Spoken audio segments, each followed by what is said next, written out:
Hello YouTube, welcome to Silmarillion Sunday. I am Don Marshall72, the obscure Lord of the Rings facts guy.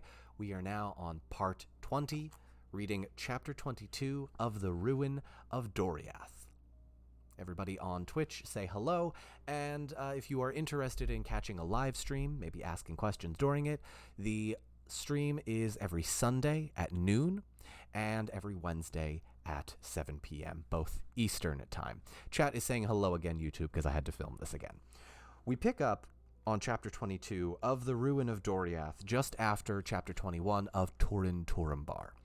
Now, this is a sort of a continuation of the Children of Hurin chapter, because like with Beren and Luthien, Tolkien liked to sort of continue the story into the next chapter, if by a little bit more. This chapter is called Of the Ruin of Doriath, so pretty much everything that I have been hinting at that goes wrong, goes wrong. Let's continue.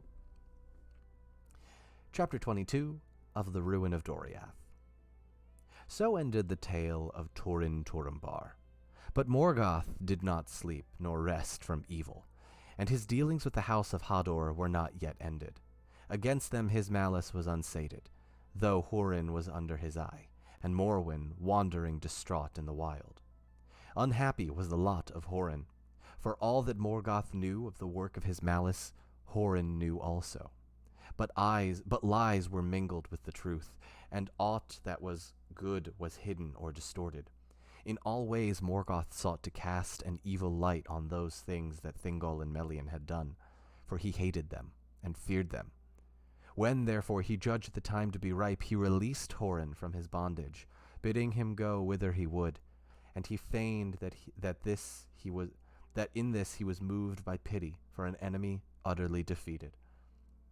But he lied, for his purpose was that Hurin should still further his hatred for elves and men ere he died. Then, little though he trusted the word of Morgoth, knowing indeed that he was without pity, Hurin took his freedom, and went forth in grief, embittered by the words of the Dark Lord, and a year was now gone since the death of Turin his son.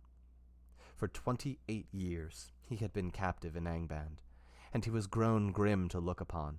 His hair and beard were white and long, but he walked unbowed, bearing a great black staff, and he was girt with a sword. Thus he passed into Hithlum, and tidings came to the chieftains of the Easterlings that there was a great riding of captains and black soldiers of Angband over the sands of Anfauglith, and with them came an old man, as one that was held in high honor. Therefore they did not come to lay hands on Hurin, but let him walk at will in those lands in which they were wise, for the remnants of his own people shunned him, because of his coming from Angband as one in league and honor of Morgoth. Thus his freedom but did increase the bitterness of Hurin's heart. And he departed from the land of Hithlum and went up into the mountains. Thence he descried far off amid the clouds the peak of Sun against the hidden realm of Gondolin. And he went down, therefore, from Ered Wethrin, which is a mountain range. And he knew not the creatures of Morgoth watched all his steps, and crossing over Brethiach, he passed into Dimbar, and came to the dark feet of Echoriath. All the land was cold and desolate, and he looked about him with little hope, standing at the foot of a great fall of stones beneath the sheer rock wall, and he knew not that this was all that was now left to see in the old way of escape. The Drive River was blocked, and the arched gateway was buried. Then Hurin looked up to the grey sky, thinking that he might once more descry the eagles, as he had done long ago in his youth. But he saw only the shadow blown from the east, and clouds swirling about the inaccessible peaks, and he heard only the winds hissing over the stones. But the watch of the great eagles was now redoubled, and they marked Hurin well, far below, forlorn in the fading light. And straightway Thorondor is the big eagle. Thorondor is the lord of all eagles. But he saw only shadow. Oh, there we go. I lost my place, sorry. And straightway Thorondor himself, since the tidings seemed great, brought word to Torgon. But Torgon said, "Does Morgoth sleep? You were mistaken." "Not so," said Thorondor. "If the eagles of Manwë were wont to err thus, then long ago, Lord, your hiding would have been in vain." "Then your words bode ill," said Torgon, "for they can bear but one meaning. Even Horin Talion has surrendered to the will of Morgoth. My heart is shut." But when Thorondor was gone, Torgon sat long in thought, and was troubled, remembering the deeds of Horin of Dor-lómin. And he opened his heart, and sent to the eagles to seek for Horin, and to bring him, if they might, to Gondolin. But it was too late. And they never saw him again, in light or in shadow. For Horin stood in despair before the silent cliffs of the Echoriath, and the westering sun, piercing the clouds, stained his white hair with red. Then he cried aloud in the wilderness, heedless of any ears, and cursed the pitiless lands. Standing at last upon the high rock, he looked towards Gondolin and called in a great voice, "Torgon, Torgon, remember the fen of Serek. O Torgon, will you not hear in your hidden halls? But where no sound save the wind with the dry grasses? Even so they hissed in Serek in the sunset," he said. And he spoke the sun, and as he spoke, the sun went behind the mountains of shadow, and the darkness fell upon him, and the wind ceased, and there was silence in the waste. Yet there were ears that heard the words of Horin spoke, and reports of all came soon to the dark throne in the north.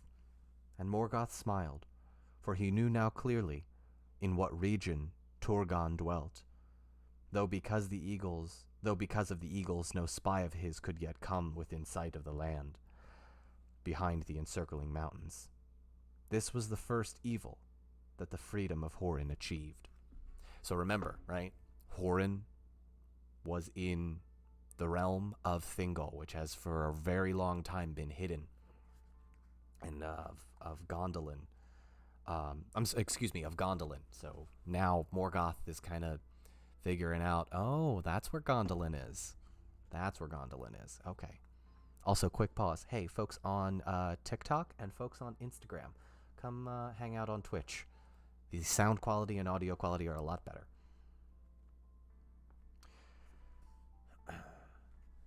As darkness fell, Horin stumbled from the dark and fell into a heavy sleep of grief. But in the sleep he heard the voice of Morwen lamenting, and often she spoke his name, and it seemed to him that her voice came out of Brethiel. Therefore, when he awoke with the coming of days, he arose and went back to Brethiac, and passing along the eaves of the Brethiel, he came at time of night to the crossing of Tieglin. A night sentinel saw him, but they were filled with dread, for they thought that they saw a ghost out of some ancient battle mound that walked with darkness about it. And therefore Horin was not stayed, and he came at last to the place of the burning of Glaurung, and he saw the tall stone standing near the brink of the Kabet Niramalk. But Horin did not look at the stone, for he knew what was written there, and his eyes had seen that he was not alone. He's at Thorin's tomb, by the way.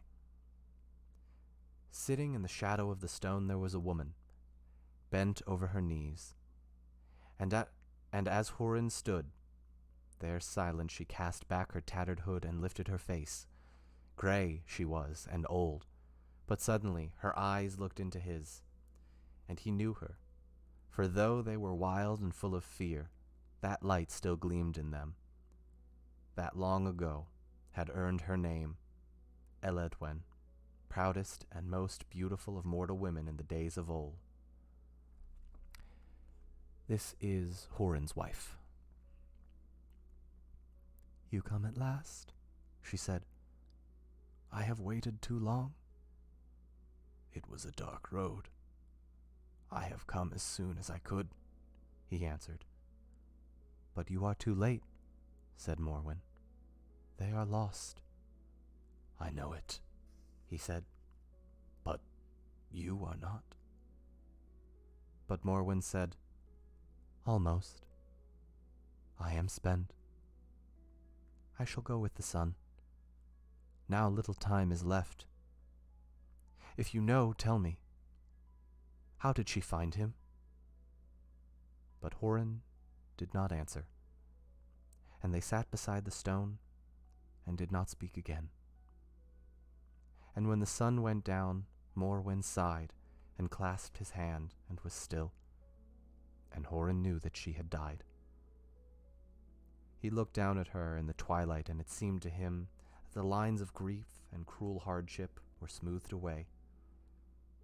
She was not conquered, he said, and he closed her eyes, and sat unmoving beside her as the night drew near.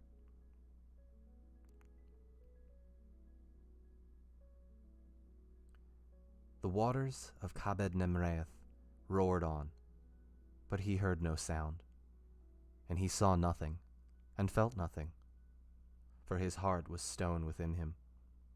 But there came a chill wind that drove sharp rain onto his face, and he was roused, and anger rose in him like smoke, mastering reason, so that all his desire was to seek vengeance for his wrongs, and for the wrongs of his kin, accursing in his anguish all those who had ever had dealings with him.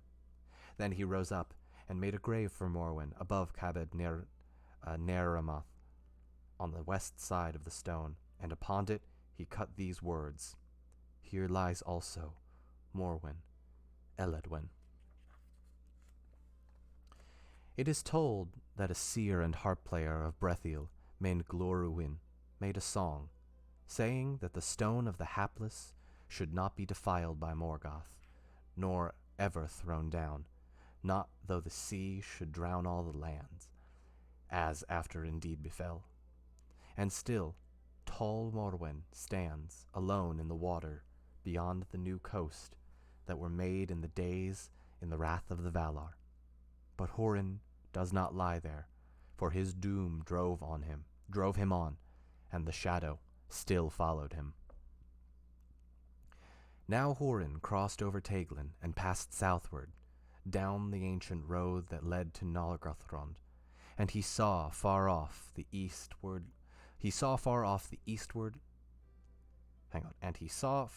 to the eastward the lonely heights of Amon-Rû, which is another mountain, and knew what had befallen there. At length he came to the banks of Narog, and ventured to the pass of the wild river upon the fallen stones of the bridge, as the broken doors of Felagund, leaning upon... Oh, excuse me. Hang on. I skipped a very important line, sorry. At length he came to the bank of Nogrod, and ventured the passage of the wild river upon the fallen stones of the bridge, as Mablung of Doriath had ventured it before him, and he stood before the broken doors of Felagund, leaning upon his staff. Here it must be told that after the departure of Glaurung, Mim the petty dwarf had found his way to Nargothrond, and crept within the ruined halls, and took possession of them, and sat there fingering the gold and the gems, letting them run ever through his hands, for none came nigh to despoil him, from dread of the spirit of Glaurung in his very memory. But now one had come, and stood upon the threshold, and Mim came forth and demanded to know his purpose, but Horin said, Who are you, that would hinder me from entering the house of Finrod Felagund? And the dwarf said, I am Mim. And before the proud ones came over the sea, dwarves delved the halls of... Oh, that's a hard dwarf word, hang on. Nulukizduin. Nulukkizdin. Nulukizdin. That's not how you pronounce it. I don't know how, I'm sorry. I have returned to take what is mine, for I am the last of my people. Then you shall enjoy your inheritance no longer, said Horin, for I am Horin, son of Galdor, returned out of Angband, and my son was Turin Turambar, whom you have not forgotten, and he it was that slew Glaurung the dragon, who wasted these halls, where you now sit, and not unknown is it to me by whom the dragon helm of Dorloman was betrayed." Then Mim, in great fear, besought Hurin to take what he would, but to spare his life. But Hurin gave no heed to his prayer, and slew him there before the doors of Nargothrond. Then he entered it, and stayed a while in the dreadful place, where the treasure of Valinor lay strewn upon the floor in darkness and decay. But it is told that when Hurin came forth from the wreck of Nargothrond and stood again beneath the sky, he bore with him, out of all that great hoard, but one thing only. Now Hurin journeyed eastward, and came to the meres of twilight, above the falls of Sirion. And there he was taken by the elves that guarded the western marches of Doriath, and brought before King Thingol in the 1,000 caves. Then Thingol was filled with wonder and grief when he looked upon him, and he knew that grim and aged man for Hurin Thalion, the captive of Morgoth, but he greeted him fairly and showed him honor. Hurin made no answer to the king, but drew forth from beneath the cloak that one thing that he had taken out with him out of Nargothrond, and that was no lesser a treasure than the Nauglamir, the necklace of the dwarves, that was made for Finrod Felagund long years before the craftsmen of Nogrod and Belagost, most famed of all their works in the elder days. So the Nauglamir is a necklace that the dwarves made for Finrod, one of the elvish princes, lords, kings, all of that. And prized by Finrod while he lived above all other treasures of Nargothrond. And Hurin cast it at the feet of Thingol with wild and bitter words. "Receive thou thy fee," he cried, "for thy fair keeping of my children and my wife." Because remember, Thingol and Melian were like fostering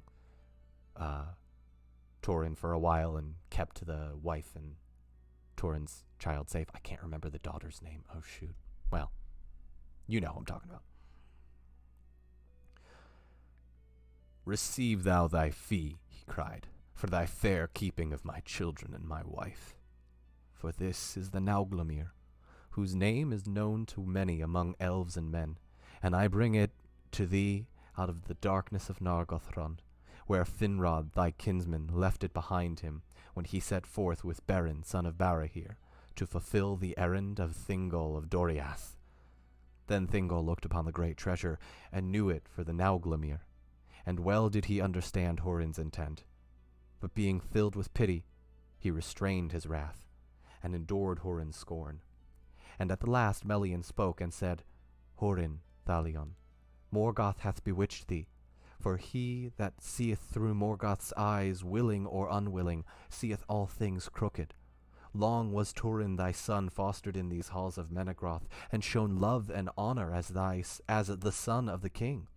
But it was not by the king's will nor mine that he never came back to Doriath, and afterward thy wife and thy daughter were harbored here with honor and goodwill. And we sought by all means that we might to dissuade Morwen from the road to Nargothrond, and with the voice of Morgoth thou dost now upbraid thy friend." And hearing the words of Melian, Hurin stood moveless, and he gazed long into the eyes of the queen. And there in Menegroth, defended still by the girdle of Melian from the darkness of the enemy, he read the truth of all that was done, and tasted at last the fullness of woe that was measured for him by Morgoth Bauglir. And he spoke no more of what was past, but stooping, lifted up the Nauglamir from where it lay before Thingol's chair, and gave it to him, saying, "Receive now, Lord, the necklace of the dwarves, as a gift from one who has nothing, and as a memorial of Hurin of Dorloman. For now my fate is fulfilled, and the purpose of Morgoth achieved. But I am his thrall no longer."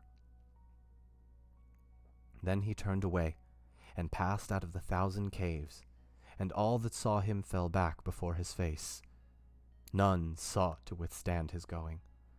nor did any know whither he went. But it is said that Hurin would not live thereafter, being bereft of all purpose and desire, and cast himself at last into the western sea, and so ended the mightiest of the warriors of mortal men. I'm going to pause there for a second, take any questions, and just do a brief moment. If anybody has questions over on the Twitch, please feel free to leave them. It occurs to me now in the middle of the stream that I'm recording this on July 4th, when a lot of people would otherwise be with family and friends. So I was like, there's only 12 people here. Oh, right, holiday. So hopefully more people can see this on YouTube, in which case, welcome. Thanks for joining. Folks over on Instagram, if you are interested, come on over to Twitch. The Twitch link is over in my bio. The same is true for folks over on TikTok. I promise the audio quality is a little bit better, and you get to interact with chat a little bit more because there are people here. Yeah, Thumbird, if you're interested, come check out the Twitch stream. The link is in my bio. I know I say that a lot, but I am... actually, you know what? I'm going to stop the Instagram live because it is really... My phone is really hot, and also there's no one there. So I'm going to end now. There we go. Delete video. Yes, we don't need to see that again. Perfect. All right. So... Oh, you're from Europe? Yeah, I guess for my European viewers, this is just a normal day for you. It's the Independence Day in the United States, July 4th. Yeah. All right. We have a few more pages to go. All right. Actually, you know what? Before we keep going, I'm going to... Hey, thank you, Wayward Spirits, for the follow. All right, I'm going to take this off, actually.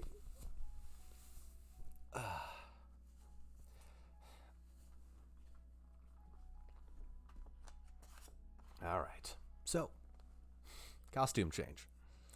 Here we go. But when Hurin was gone from Menegroth, Thingol sat long in silence, gazing upon the great treasure that lay before his knees. And it came to his mind that it should be remade, and it should be set, and in it should be set the Silmaril. Because remember, Thingol has a Silmaril now. Can't imagine that's going to go well. But as the years passed, Thingol's thought turned unceasingly to the Jewel of Feanor, and became bound to it. And he liked not to let it rest even behind the doors of his inmost treasure. And he was minded now to bear it with him always, waking and sleeping. In those days, the dwarves still came on their journeys into Beleriand from their mansions of Ered Lindon, passing over Gelion to Sarn Arthat. Again, you don't have to remember most of these. Poe, thank you for the cheer. From their mansions of Ered Lindon, passing over Gelion to Sarn Athrad, the Ford of Stones. They traveled the ancient road to Doriath, for their skills in the working of metal and stone was very great. But there was much need of their craft in the halls of Menegroth. But they came now no longer in small parties as aforetime, but in great companies, well armed for their protection in the perilous lands between Aros and Gelion. And they dwelt in Menegroth at such times in chambers and smithies, set apart from them. So the dwarves are like traveling in larger companies, like more like armies, and like rather than just like a 5-person party. Like Dungeons and Dragons, kind of. At that very time, the great craftsmen of Nogrod were lately come to Doriath, and the king, therefore, summoning them, declared his desire, that if their skill were great enough, they should remake the Nauglamir, and in it set the Silmaril. Then did the dwarves look upon the work of their father, and they beheld with wonder the shining jewel of Feanor. And they were filled with a great lust to possess them, and carry them off to their far homes in the mountains. But they dissembled their minds, and consented to the task. Long was their labor, And Thingol went down alone to their deep smithies, and sat ever among them as they worked. In time his desire was achieved, and the greatest work of elves and dwarves were brought together and made one. And this beauty was very great. For now the countless jewels of the Nauglamir did reflect and cast abroad in marvelous hues of light of the Silmaril amidmost. Then Thingol, being alone among them, made to take it up and clasp it about his neck. But the dwarves in that moment withheld it from him, and demanded that he yield it up to them, saying, "By what right does the Elven King lay claim to the Nauglamir? That was made by our fathers for Finrod Felagund, who is dead. It has come to him but by the hand of Hurin, the man of Dorloman, who took it as a thief out of darkness of Nargothrond." But Thingol perceived their hearts, and saw well that desiring the Silmaril they sought but a pretext and fair cloak for their true intent. And in his wrath and pride he gave no heed to his peril, but spoke to them in scorn, saying, "How do ye of uncouth race dare to demand aught of me, Elu Thingol, lord of Beleriand, whose life began by the waters of Cuivianen, years uncounted ere the fathers of the stunted people awoke?" And standing tall and proud among them, he bade them with shameful words begone, unrequited out of Doriath. Then the lust of the dwarves was kindled to rage by the words of the king, and they rose up about him, and laid hands on him, and slew him as he stood. So died, in the deep places of Menegroth, Elwë Singolo, king of Doriath, who alone of all the children of Iluvatar was joined with one of the Ainur, and he alone of the forsaken elves had seen the light of the trees of Valinor, with his last sight gazed upon the Silmaril.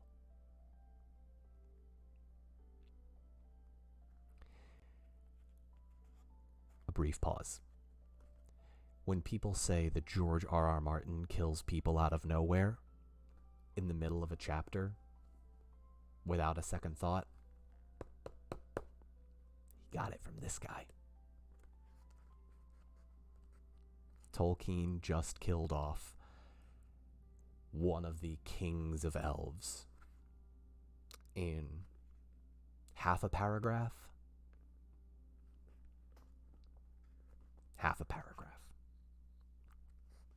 Well, that escalated quickly. Yeah, it absolutely did. Absolutely did. But remember, this was weeks and weeks ago. The Silmaril that he has is the one that Beren gave him ages and ages ago, right? And his wife, Melian, Thingol's wife Melian, said, "If you get yourself involved with these Silmarils, only bad things are going to happen because of it." And she was right. She was right. I'm going to keep going.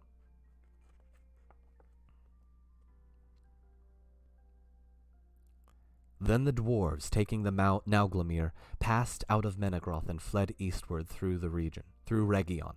But tidings went swiftly through the forest, and few of that company came over Eros, for they were pursued to the death as they sought the eastward road.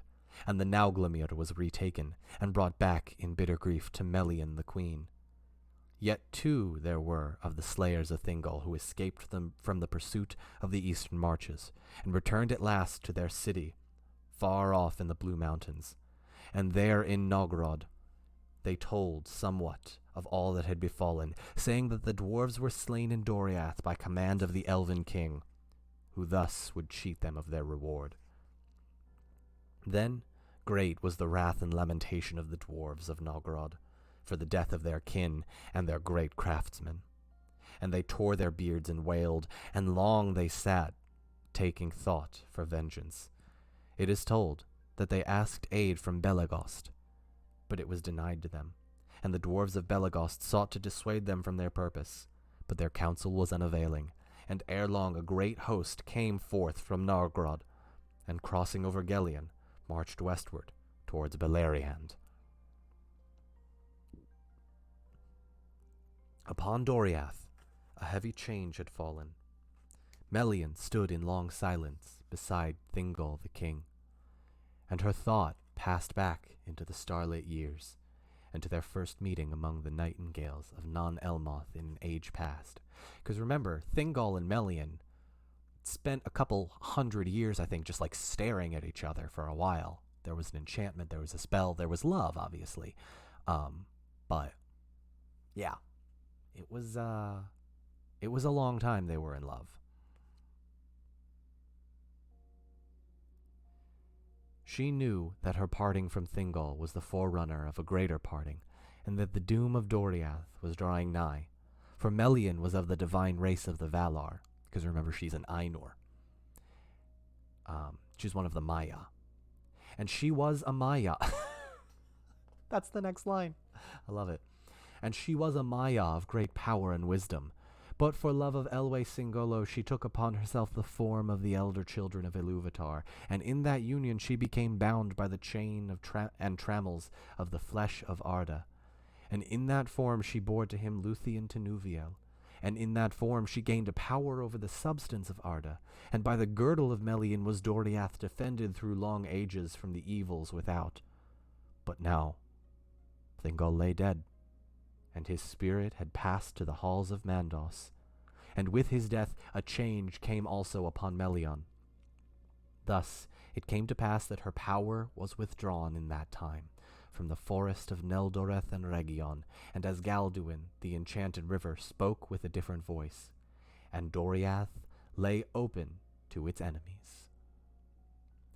I have said many, many times and asked, remember that big force field in the middle of Middle-earth at this point? The girdle of Melian, the enchanted force field that's keeping the elves safe? That's gone now. That's gone now. Therefore, Melian spoke to none save to Mablung only, bidding him take heed to the Silmaril, and to send word speedily to Beren and Luthien in Osirian. And she vanished out of Middle-earth, and passed to the land of the Valar beyond the western sea, to muse upon her sorrows in the gardens of Lorien, whence she came, and this tale speaks of her no more. Thus it was that the host of the Naugrim, crossing over Aros, passed unhindered into the woods of Doriath, and none withstood them, for they were many and fierce. And the captains of the grey elves were cast into doubt and despair, and went hither and thither purposeless.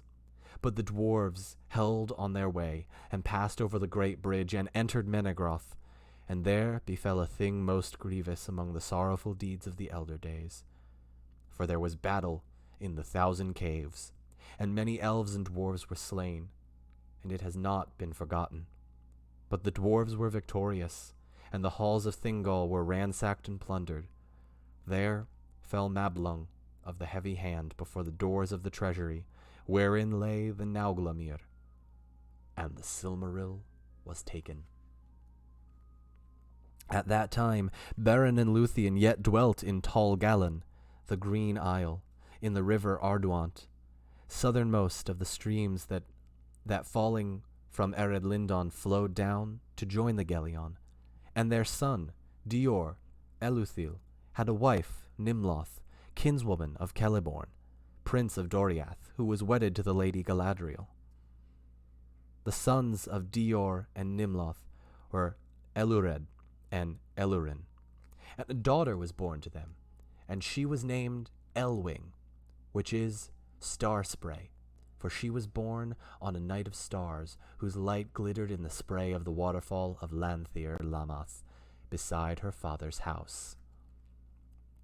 Now word went swiftly among the elves of Osiriand that a great host of dwarves bearing gears of war had come down from the mountains and passed over Gelion at the Ford of Stone.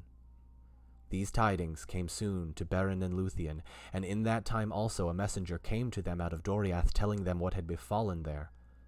Then Beren arose, and left Tol Gelen, and summoning to him Dior his son, they went north of the river Ascar, and with them went many of the green elves of Osiriand. Thus it came to pass that when the dwarves of Nogrod, returning from Menegroth with diminished host, came again to Sarn Athrad, they were assailed by unseen enemies. For as they climbed up Gelion, and the banks burdened with spoils of Doriath, suddenly all the woods were filled with the sound of elven horns, and shafts sped upon them from every side. There very many of the dwarves were slain in the first onset, but some, escaping from the ambush, held together, and fled eastward towards the mountains. And as they climbed the long slopes beneath Mount Dolmed, they came forth the shepherds of the tree. And as they climbed the long slopes beneath Mount Dorlem, there came forth the shepherds of the trees. And they drove the dwarves into the shadowy woods of Eredlindon, whence, it is said, came never one to climb the high passes that led to their home. Forcing an enemy to flee into the forest to have the Ents and the Huorns deal with them is a well-known battle tactic in Tolkien's book. It's your birthday. Happy birthday, Jam Sesh. Sorry, someone on Twitch. Or TikTok said it was their birthday. All right. In that battle by Sarn Arath, Beren fought his last fight, and himself slew the Lord of Nogrod, and wrested from him the necklace of the dwarves. But he dying laid a curse upon all that treasure, the dwarf, not Beren. Then Beren gazed in wonder at the self-same jewel of Feanor that he had cut from Morgoth's iron crown, now shining amid gold and gems by the cunning of the dwarves, and he washed it clean of blood in the waters of the river. And when all was finished, the treasure of Doriath was drowned in the river Ascar, and from that time the river was named anew Rathloriel, the Golden Bed. But Beren took the Nauglamir and returned to Tol Gallen. Little did it ease the grief of Luthien to learn that the Lord of Nogrod was slain, and many dwarves beside. But it is said and sung that Luthien, wearing that necklace and that immortal jewel, was the vision of the greatest beauty and glory that has ever been seen outside the realm of Valinor. And for a little while the land of the dead that live became like a vision of the land of the Valar, and no place had been since so fair, so fruitful, or so filled with life. Now Dior, Thingol's heir, bade farewell to Beren and Luthien, and departing from Lanthir Lamath with Nimloth his wife, he came to Menegroth, and bode there, and with them went their young son, Elured, and Elurin, and Elwing their daughter. Then the Sindar received them with joy, and they arose from the darkness of their grief for fallen kin and king, and for the departure of Melian. And Dior Elukil set himself to raise anew the glory of the kingdom of Doriath. I love that part so much because we get to see a little bit of Beren a bit more. There came a night of autumn, and when it grew late, one came and smote upon the doors of Menegroth, demanding admittance to the king. He was the lord of the Green Elves, hastening from Osiriand, and the door wards brought him to where Dior sat alone in his chamber. And there in silence he gave the king a coffer, and took his leave. But in that coffer sat the necklace of the dwarves, wherein was set the Silmaril. And Dior, looking upon it, knew it for a sign that Beren and Luthien had died indeed, and were gone where go the race of men, to a fate beyond the world. Long did Dior gaze upon the Silmaril, which his father and mother had brought beyond hope out of the terror of Morgoth, and his grief was great that death had come upon them so soon. But the wise have said that the Silmaril hastened their end, for the flame of the beauty of Luthien as she wore it was too bright for mortal lands. Then Dior arose, and about his neck he clasped the Nauglamir, and now he appeared as the fairest of all the children of the world, of threefold race, of Edain, of the Eldar, and of the Maiar of the Blessed Realm. Dior, this is me speaking, not Tolkien. Dior has Maiar blood, human blood, and elf blood running through his veins, as do his children, and their children, and their children.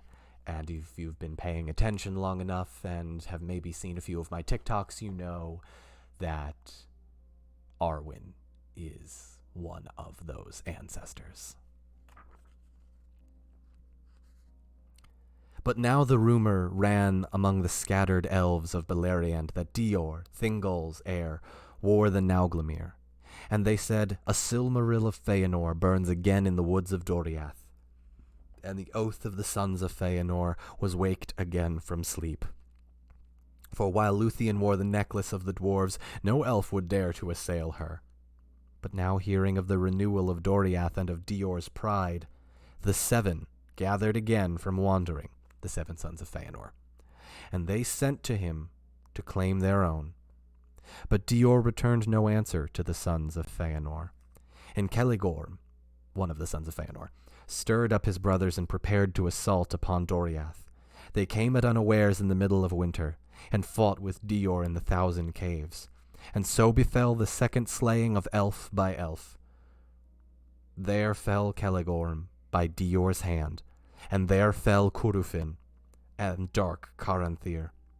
But Dior was also slain, and Nimloth his wife, and the cruel servants of Celigorm seized his young son, and left them to starve in the forest.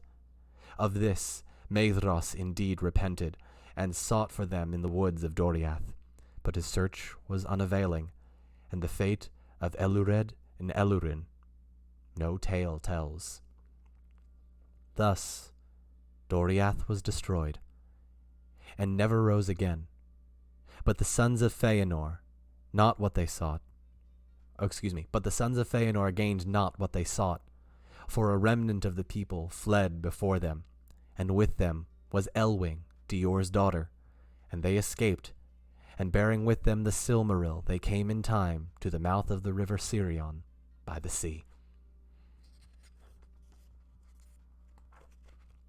We will pause there. Will we? Yeah, it's another 8 pages, and that'll take me a little bit more.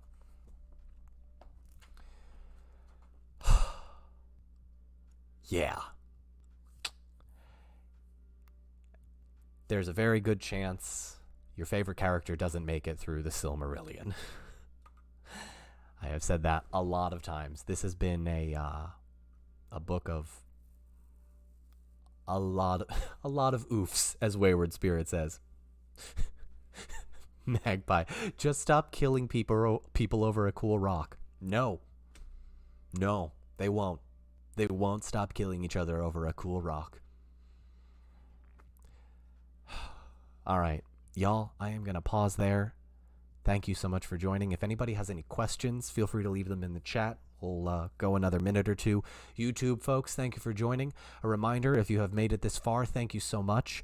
Be sure to catch the live streams every Sunday at noon Eastern Time. And TikTok folks, thanks for joining. And if you're interested, please check out my my Twitch. The link is in my bio, or you can go to twitch.tv/DonMarshall72. I don't see any questions. We've kind of gotten past the really confusing parts and more into the, well, if you're in this deep, you're in.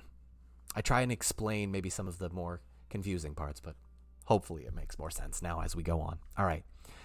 I will end the YouTube part here. Thank you all so much, and I will see you all next time.